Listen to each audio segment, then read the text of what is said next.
ada hadirin dua jenis najis. Yang pertama najis ghairu ma'fu anhu, yang kedua najis ma'fu anhu. Najis ghairu ma'fu anhu itu najis yang tidak dimaafkan, memang harus dibersihkan, tidak bisa tidak, harus disiram. Itu najis ghairu ma'fu anhu. Yang kedua najis ma'fu anhu, najis yang diampunkan. Hukumnya najis tapi dimaafkan, hukumnya najis tapi toleransi untuk dimaafkan, hal itu masih diperbolehkan, maka itu tidak menjadi masalah meskipun itu hukumnya najis. Nah, apa saja hadirin yang dirahmati oleh Allah Subhanahu wa taala, najis ghairu ma'fu, najis yang ma'fu anhu. Kalau najis yang ghairu ma'fu anhu itu Pak, najis yang tidak dimaafkan. Itu hadirin yang dirahmati oleh Allah Subhanahu wa taala adalah jenisnya benda padat atau benda cair. Yang kedua binatang. Yang ketiga hadirin adalah, ini najis itu kan cuman itu Pak. Yang pertama bentuknya padat atau cair, yang kedua binatang, yang ketiga adalah tubuh bagian binatang yang terpotong pada saat masih hidup. Kan cuman itu najis itu Pak. Contoh sekarang najis yang benda. Itu hadirin konsepnya adalah yang keluar dari jauh, yang keluar dari perut sehingga pisah dari badan kita, itu maka hukumnya menjadi najis. Apakah keluarnya lewat jalan depan, kubul atau dubul? Baik kubul atau dubur jalannya itu najis semua. Atau bahkan keluarnya lewat mulut menjadi muntah-muntahan, najis semua itu. Pokoknya barang yang keluar dari perut itu hukumnya najis. Nah hadirin, kecuali air mani, karena air mani itu bukan dari perut tapi dari tulang sulbi.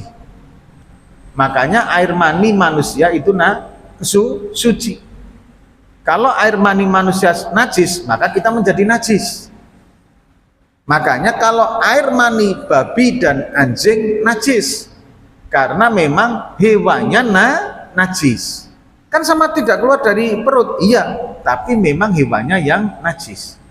Atau blasteran dari keduanya, dari salah satu keduanya. Ada kambing kawin dengan babi gitu Pak.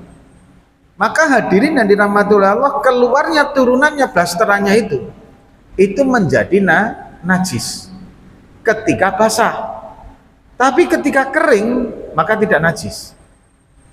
Apalagi kalau ada manusia yang blasteran dengan anjing gitu Pak misalkan. Tetap wajib sholat tapi jangan sampai basah. Air basahnya, air wudhu basahnya itu jangan sampai bersentuhan dengan kita. Ada anak, ada orang blasteran kucing, blasteran anjing sama manusia. Mau sholat jamaah Pak, kakinya basah, maka begitu masuk najis mughaladzah semua Pak.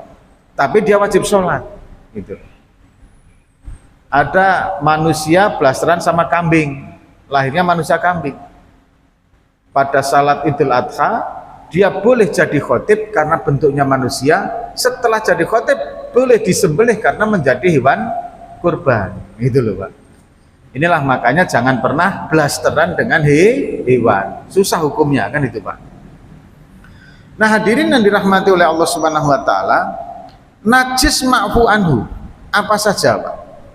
Ini langsung contoh realnya.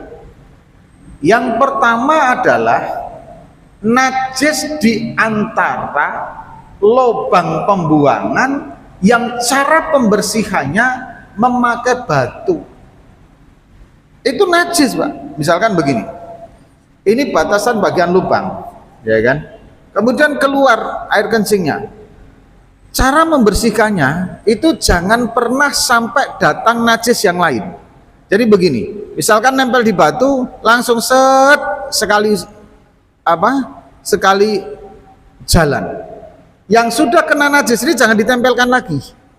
Kalau ditempelkan maka hukumnya najis yang di sini nempel ke sini menjadi najis baru Pak.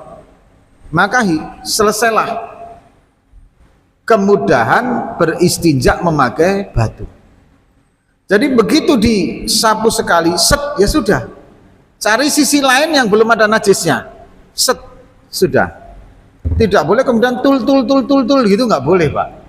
Ini kan memakai batu Pak. Iya, tapi caranya nggak ditutul kayak gitu Pak. Ya, atau Bapak memakai tisu misalkan, tisu, tul lah, ya nggak bisa Pak, najis semua tetap. Gitu. Jadi kalau memakai tisu jangan sampai kemudian tembus Pak di tangan. Kalau tembus jadi najis semua. Agak tebal, sekali set, masih juga basah ininya sampai kering. Logikanya Pak, apakah di sini sudah hilang najisnya? Secara logika kan masih najisnya Pak di sini, betul nggak? Memang benar masih ada najisnya, tapi itu dimaafkan. Najis yang dimaafkan.